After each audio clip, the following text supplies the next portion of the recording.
Kıymetli Kovancılar halkı, hepinizi saygıyla, sevgiyle selamlıyorum. Değerli bizleri takip eden arkadaşlar, hepinize selamlarımı sunuyorum. Deva Partisi İlçe Başkanı Adem Sarı olarak son konuşmamı yapmak istiyorum.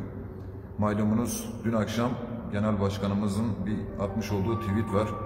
Bizler bu tweet'i duyarsız kalmak istemedik çünkü Allah ve Resulünün davasını hak dava bilip yeryüzünde hakim kılınması için mücadele eden birer neferler olarak İslamiyet'e ve gerçekten ilk insan Hazreti Adem ve Hazreti Havva annemize, Peygamberimiz Hazreti Adem'e yapılan hakarete duyarsız kalamayız, kalmayacağız da Allah'ın izniyle. Her gün birer saldırı İslamiyet'e oluyor, her gün birer İslamiyet'e hakaret oluyor. Biz de insanoğlu olarak duralım. Yarın Allahu Teala'ya vereceğimiz hesaplar vardır.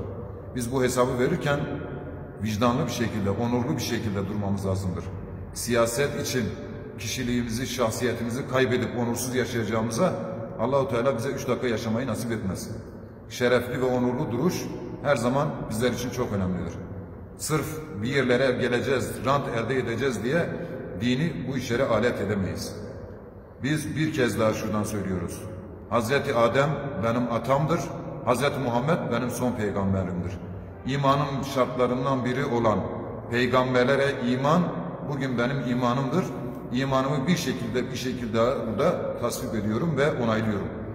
Sizlerden ricam bizlere hakkınızı helal etmenizdir.